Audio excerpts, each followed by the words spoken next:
Halo Juragan, di sini dengan Iqbal. Ini adalah Teclas X8 Pro. Selain varian Pro ini ada juga varian Teclas X80 HD, X80 Power, sama X80 Plus. Jadi banyak variannya kan. Agan kalau mau lihat varian lain tinggal googling aja ya kan.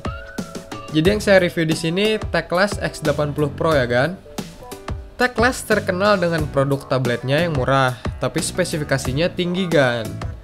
X80 Pro sendiri punya spesifikasi tinggi untuk ukuran tablet dengan harga segini kan.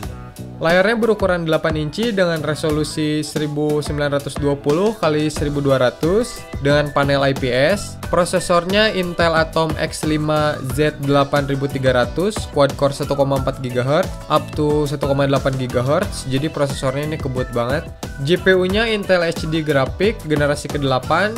GPU ini mantap loh kan, 12 core. RAM-nya 2GB sama ROM-nya 32GB. Tapi dipartisi karena ini dual OS kan. Jadi yang OS pertamanya Windows 10 original dan OS keduanya Android Lollipop. Jadi pas Agan ngidupin tablet ini pertama kali atau Agan restart, Agan bisa milih mau pakai apa, mau pakai Windows atau mau pakai Lollipop, mau pakai Android maksudnya. Saya nggak bakal bahas Windows OS-nya di sini kan. Jadi kita fokus di sistem Android-nya aja ya kan. Tapi saya kasih tahu dulu memori internal yang kesisa di Windows OS itu kesisa sekitar 7GB. Kalau OS Android-nya itu kesisa sekitar 9GB yang bisa dipakai buat nyimpan aplikasi sama data. Kecil kan? Tapi tenang aja, ada slot microSD kan di tablet ini. Karena ini tablet murah, jadi di paket penjualannya cuma ada kabel data, kertas-kertas, sama USB OTG. Oh iya kan? Tablet ini nggak support kartu ya, jadi konektivitasnya cuma WiFi only. Kita lanjut ke desainnya. X8 Pro menggunakan material full plastik kan. Tablet ini ringan dan tipis. Di bagian bawahnya ada mikrofon. Di kanannya ada tombol power sama tombol volume. Di bagian atas ada port micro HDMI, port micro USB, sama port jack. Di bagian kirinya ada slot micro SD yang nggak ditutup sama sekali, gak dibiarin begitu aja kan. Tapi mudah-mudahan nggak ada debu masuk ya kan. Di bagian belakangnya ada speaker sama tulisan-tulisan. Terus ada kamera juga 2 megapiksel. Di bagian depannya ada layar berukuran 8 inci yang nggak kelihatan hitam pas kondisi sleep. Sama ada kamera 2 megapiksel. Ada lampu juga nih di pojok kiri atas kayak LED notifikasi gitu, tapi bukan berfungsi untuk notifikasi. Jadi LED ini bakal nyala kalau tabletnya lagi dicas kan. Tablet ini nggak licin karena bagian belakangnya dikasih tekstur seperti kain gitu. Tablet ini juga kerasa compact di tangan kan. Walaupun kerasa plastik banget, menurut saya desainnya ini nggak malu-maluin kok. Oh iya kan, Teclas X80 Pro ini saya dapetin di website bernama tomtop.com. Atau bahasa Inggrisnya mah tomtop.com. Harga-harga elektronik di sini murah kan, terus gratis kirim juga. Harga Teclas X80 Pro ini sekitar 90 dolaran. Kalau dirupiahin itu sekitar 1,2 jutaan. Oke, sekarang kita lanjut ke bagian yang paling mantap yang saya rasain dari tablet ini kan, yaitu layarnya. Emang pas kondisi layarnya mati, layar tab ini kelihatan abu-abu gimana gitu kan, kayak yang murah. Terus kelihatan kalau ada gap di layarnya. Jadi touchscreen sama LCD-nya tuh kelihatan jauh banget. Tapi pas dihidupin, layarnya tuh mantap kan. Sudut pandang tablet ini benar-benar luas. Kontrasnya bagus, warnanya keluar, kerapatan layarnya juga bagus. Nonton, main game, browsing, pasti betah pakai tablet ini. Layarnya juga masih kelihatan mantep pas dibawa keluar. Frame hitam di layar yang ciri khas Cina itu kan, yang garis di pinggir layarnya ini, gak berlebihan, jadi masih kelihatan bagus aja layarnya. Karena tablet ini tablet murah, jadi gak ada perlindungan khusus di layarnya kan, wajar. Sensor juga cuman ada accelerometer sama sound sensor kan.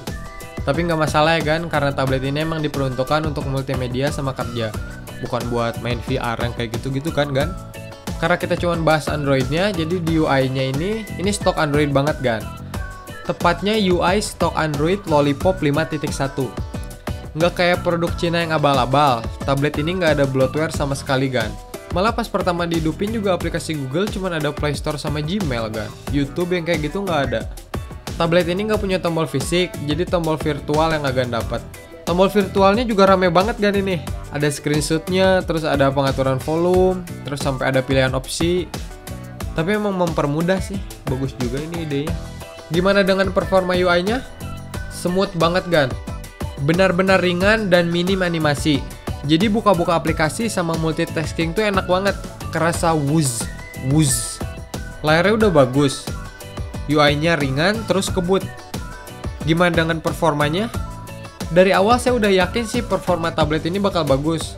Ngeliat prosesor, GPU, sama RAM-nya yang cukup banget untuk zaman sekarang. Jadi ekspektasi saya di tablet ini benar-benar tinggi dong kan? Dan ternyata benar loh kan? Antutu benchmarknya aja mantap kan untuk harga 1,2 jutaan. Nyampe 61.000. Tapi Antutu kan bukan segalanya kan? Jadi nggak klop juga sih kalau nggak dicobain performa aslinya. Tapi ternyata performa aslinya juga mantap kan? Game apapun dilibas tanpa lag sedikit pun. Dan ini adalah beberapa game yang saya coba. Semuanya lancar, smooth, dan yaudah ini beberapa game yang saya cobain kan.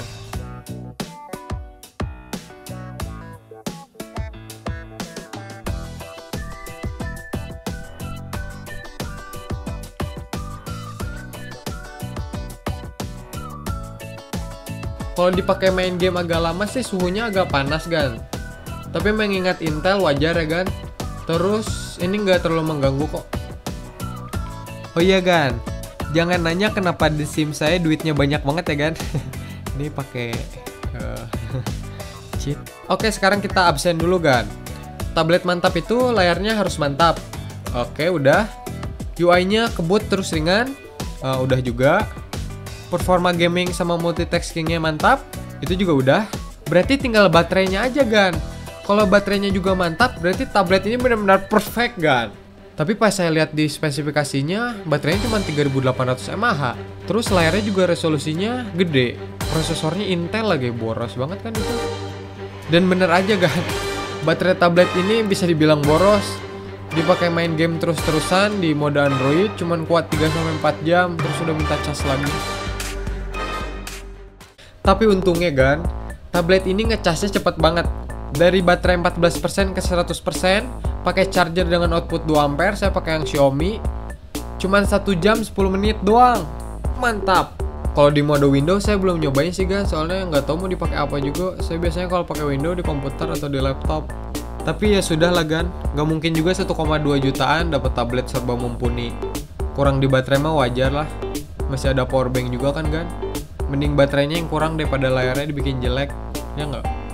Oke, ke kameranya. Kameranya ini emang harusnya nggak di-review sih, tapi saya ini aja kan, saya liatin hasilnya. Kamera depan yang 2 megapiksel hasilnya begini kan. Dan untuk kamera belakangnya 2 megapiksel hasilnya gini. Ya begitulah kan. Tablet kameranya jelek itu wajar, apalagi tablet murah. Kecuali kalau agan mau tablet yang kameranya bagus, itu ada tuh Samsung Galaxy Tab S. Harganya juga bagus kan. Kesimpulannya yaitu tadi kan, tablet harga segini punya layar bening aja udah syukur banget, syukur alhamdulillah.